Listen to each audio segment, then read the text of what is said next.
What you're about to hear in the next 48 hours could determine whether you protect your wealth or watch it evaporate. And I'm not being dramatic. Something is happening right now in the precious metals market that most people won't see coming until it's too late. Let me paint you a picture. Right now, as I'm recording this, gold has more than doubled over the past year. We're talking about a metal that's been around for thousands of years, suddenly moving like a tech stock. Silver just experienced one of the most violent price swings in modern history, dropping nearly 30% in a single trading session after surging over 50% in just weeks. And here's what nobody's talking about. This isn't random. This is orchestrated chaos, and there's a 48-hour window where everything could change. You see, when markets move this violently, when precious metals that are supposed to be stable stores of value start acting like cryptocurrency, something fundamental has broken. And what I've discovered digging into the data, talking to people inside these markets, looking at what the big players are actually doing versus what they're saying, it's going to shock you. Because here's the thing. While retail investors, everyday people like you and me, are watching these price swings and trying to figure out what's happening, the smart money already knows. Central banks know. The institutions moving billions of dollars know. And they're positioning themselves right now for what's coming next.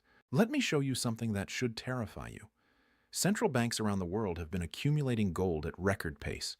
We're not talking about small purchases. We're talking about the largest buying spree in modern history. China, Russia, India, Turkey, Poland, they're all loading up. And they're not doing it because they think gold looks pretty. They're doing it because they know something about the global financial system that they're not telling you. Think about it.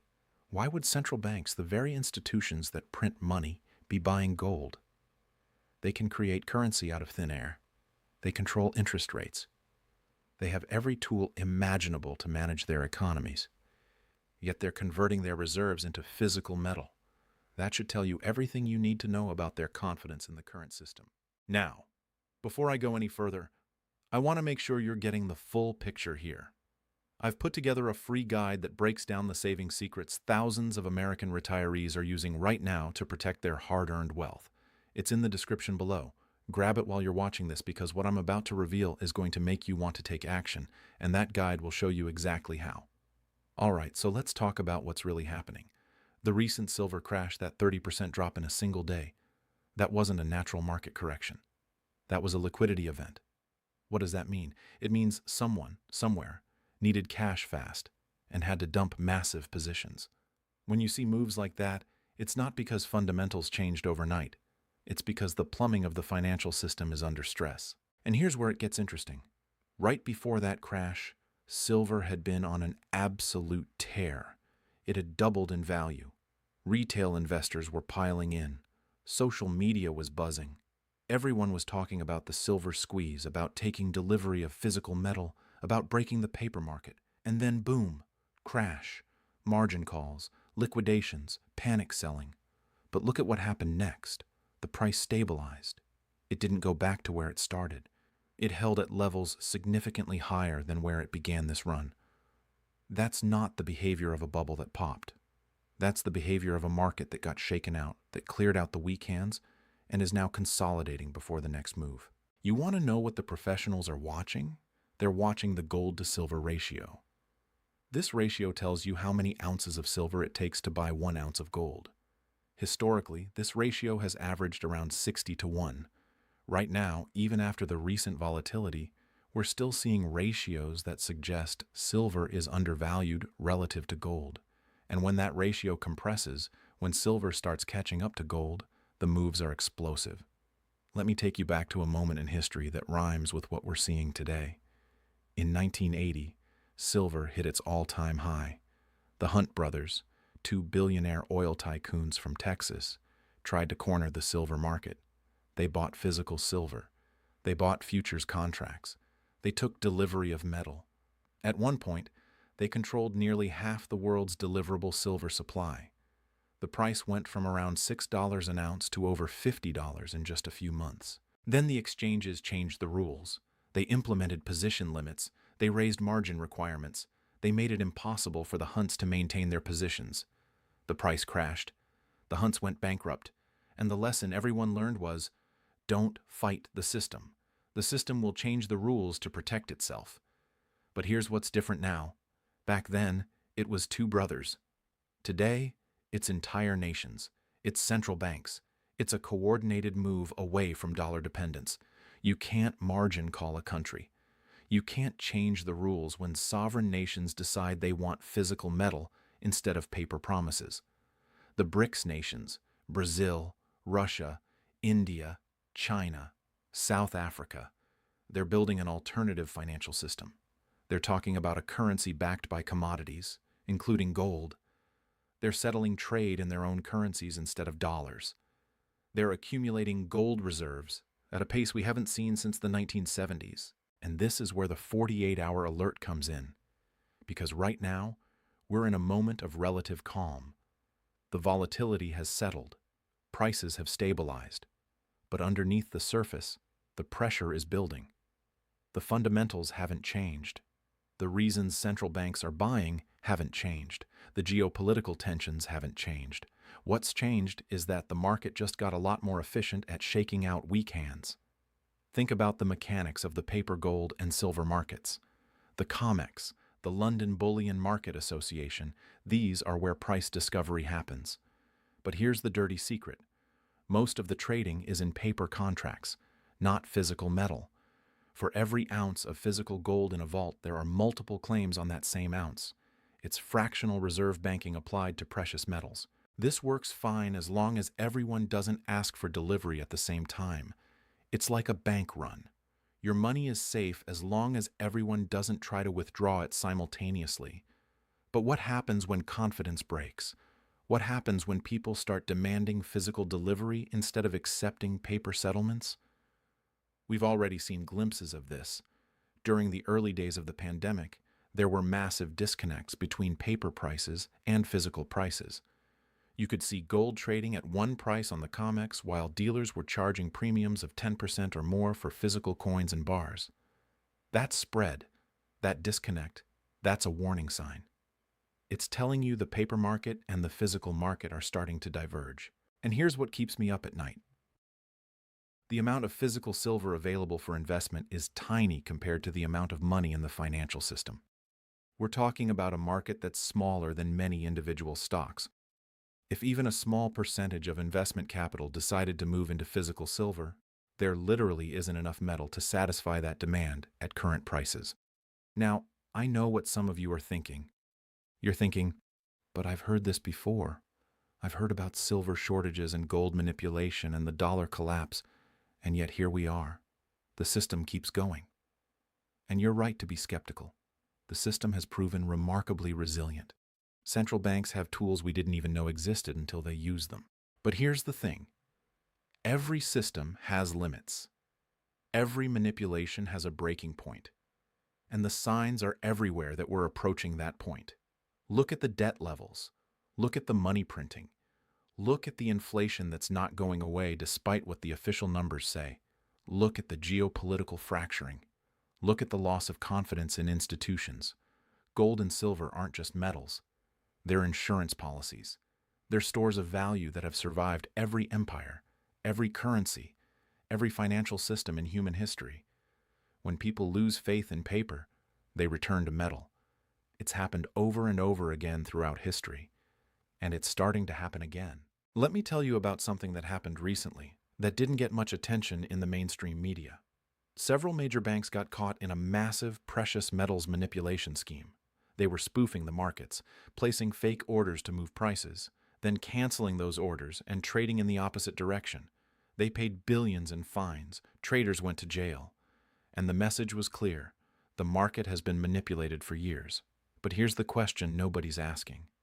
If they were manipulating prices down, if they were suppressing gold and silver to protect the dollar and the bond market, what happens when they can't do that anymore? What happens when the physical demand overwhelms the paper manipulation? What happens when countries start demanding delivery instead of accepting paper settlements? That's the 48-hour alert. Because we're in a window right now where the market is calm, where prices are consolidating, where you can still get physical metal without massive premiums. But that window is closing. The next move, when it comes, is going to be fast. It's going to be violent, and it's going to catch most people completely off guard. Look at what happened with silver. One day it's surging, the next day it's crashing, and throughout it all, try finding physical silver at anywhere near the spot price. Dealers were sold out. Mints couldn't keep up with demand. The disconnect between paper and physical was stark, and that's a preview of what's coming on a much larger scale. Now, here's where this gets personal. If you're sitting on retirement savings, if you have money in 401ks or IRAs, if you're worried about inflation eating away at your purchasing power, you need to understand something. The traditional 60-40 portfolio, stocks and bonds, that's not going to protect you in what's coming. Bonds are getting destroyed by inflation. Stocks are overvalued by almost every historical metric. Real estate is in a bubble in most markets. And this is where I want to mention something important. If you're an American retiree with at least $100,000 in retirement accounts, there's a strategy you need to know about. It's called a gold IRA, and it allows you to hold physical precious metals inside your retirement account without triggering taxes or penalties. I've put together information about how this works in the description below. It's worth understanding, especially given what's happening in these markets. The guide covers everything: how the process works, what the rules are, how to protect your retirement savings from currency debasement and market volatility. Check it out if that's relevant to your situation. But let me get back to the bigger picture here, because this isn't just about gold and silver prices. This is about a fundamental shift in the global financial system. For the past 50 years, since Nixon closed the gold window in 1971, we've been living in a purely fiat currency world. Money backed by nothing but government promises and military power. And for 50 years, that system has worked, more or less. The dollar has been the global reserve currency. The petrodollar system has ensured demand for dollars, and anyone who bet against it got crushed. But systems change, empires fall, and the signs of stress are everywhere. The weaponization of the dollar through sanctions has made other countries nervous. They've seen Russia cut off from SWIFT. They've seen assets frozen. They've seen the dollar used as a weapon, and they're thinking, what if we're next? So they're diversifying. They're building alternative payment systems. They're accumulating gold. They're preparing for a world where the dollar isn't the only game in town. And here's the thing about gold and silver in that context. They're nobody's liability. You can't sanction gold. You can't freeze a gold bar. You can't print more of it to devalue someone's holdings. It's the ultimate neutral asset. And in a world of increasing geopolitical tension, that neutrality is valuable. Think about the industrial demand for silver. This isn't just about investment.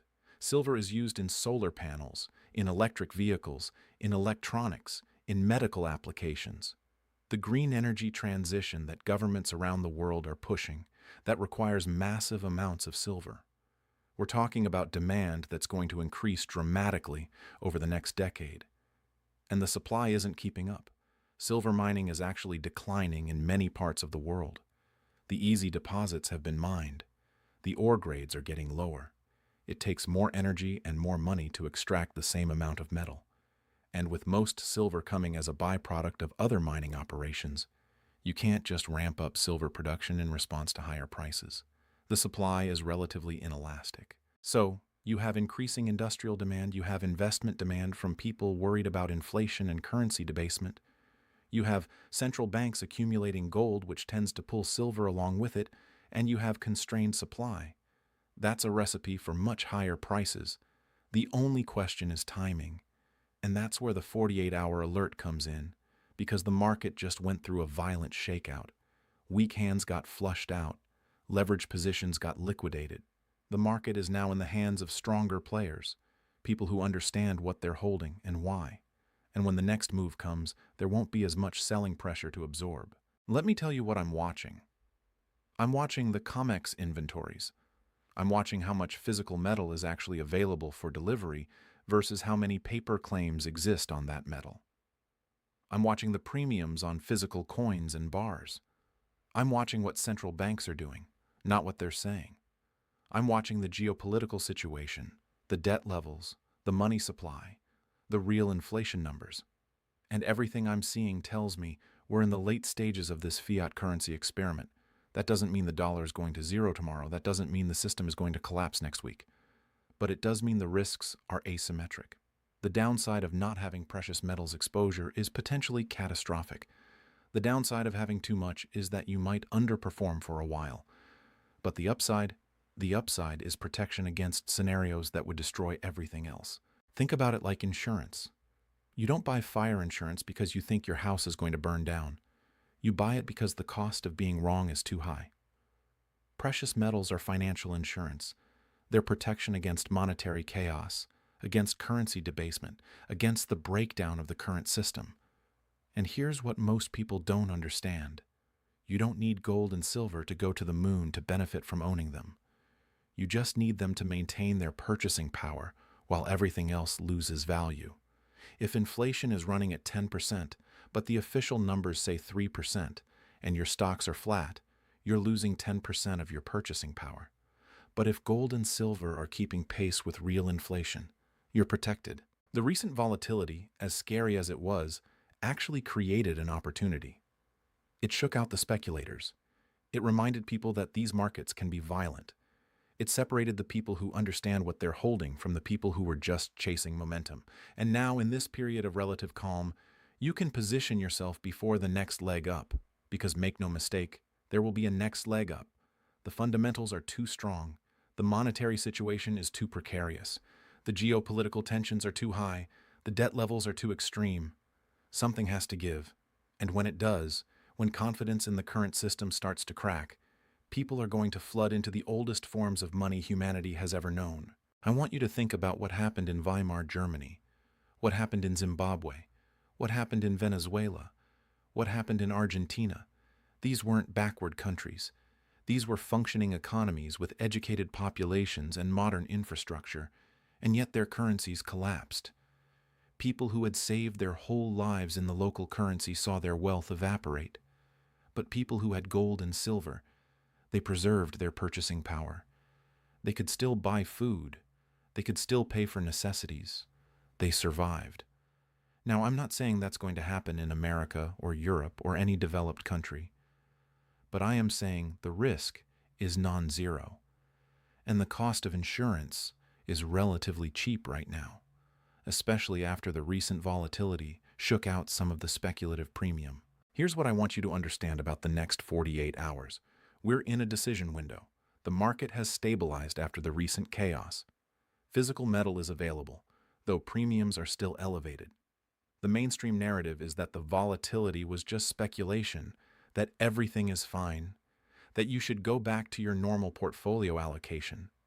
But the smart money, the people who understand these markets, they're using this calm to accumulate.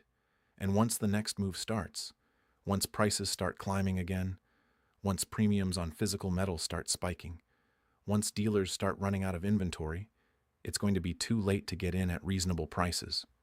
You'll be chasing. You'll be paying up.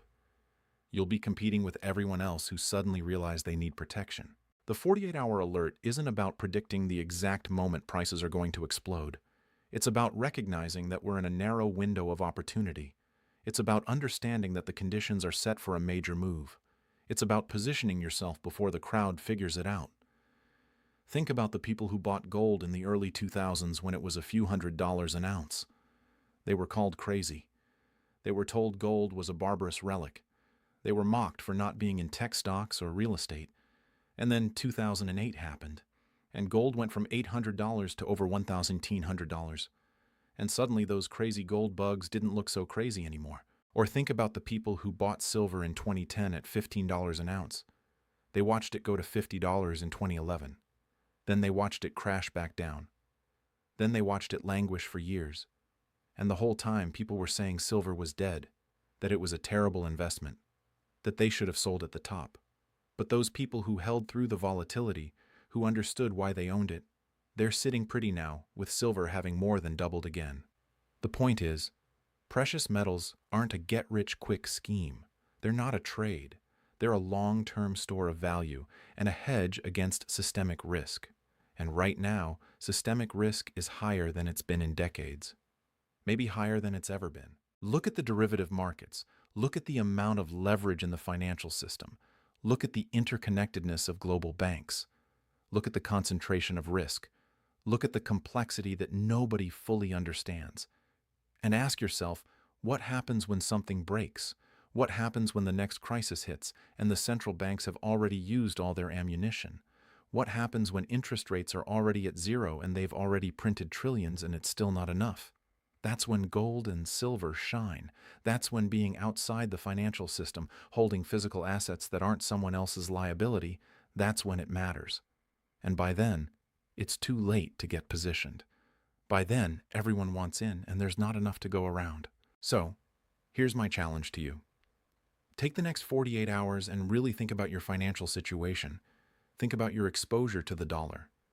Think about your exposure to the banking system. Think about what happens if inflation stays high. Think about what happens if there's a currency crisis. Think about what happens if the geopolitical situation deteriorates further. And ask yourself, am I protected? Do I have insurance against these scenarios? If the answer is no, or if you're not sure, then you need to educate yourself. You need to understand what's happening in these markets. You need to understand why central banks are buying gold. You need to understand why silver is so volatile. You need to understand the difference between paper and physical. You need to understand how to actually take possession of metal, how to store it, how to think about it as part of your overall financial strategy. And that's why I put together that guide I mentioned earlier. It's in the description. It breaks down everything you need to know. And for those of you who've watched this far, who've stuck with me through this entire analysis, I want to offer you something extra. If you're an American retiree with at least $100,000 in retirement accounts, you can get a free one-on-one educational web conference. No obligation, no sales pitch, just education about how to protect your retirement savings in this environment. Mention that you watched this video to the end, and they'll set it up for you. The information is all in the description. But whether you take advantage of that or not, whether you decide to add precious metals to your portfolio or not, I want you to at least be aware of what's happening. I want you to understand that the recent volatility wasn't random. I want you to understand that the calm we're experiencing now is temporary. I want you to understand that the forces driving gold and silver higher haven't gone away. They've only gotten stronger. The 48-hour alert is about urgency, but it's also about opportunity. It's about recognizing that we're at a critical juncture. The decisions you make now, in this window, could determine whether you're protected or exposed when the next crisis hits. And make no mistake, there will be a next crisis. There always is. The only question is whether you'll be ready for it. So, take this seriously. Do your research. Educate yourself. Talk to people who understand these markets. Look at the data. Look at what the smart money is doing. Look at what central banks are doing. And make an informed decision about how to protect your wealth in an increasingly uncertain world. Because at the end of the day, that's what this is all about. It's not about getting rich. It's not about timing the perfect trade. It's about preserving what you've worked your whole life to build. It's about making sure that when the system shows its cracks, when the monetary experiment reaches its limits, when the confidence game finally ends, you're not left holding worthless paper. You're holding real assets, real money, the kind that survived every crisis in human history. The 48-hour alert is now. The window is open, but it won't stay open forever. Make your decision. Protect yourself. And be ready for what's coming.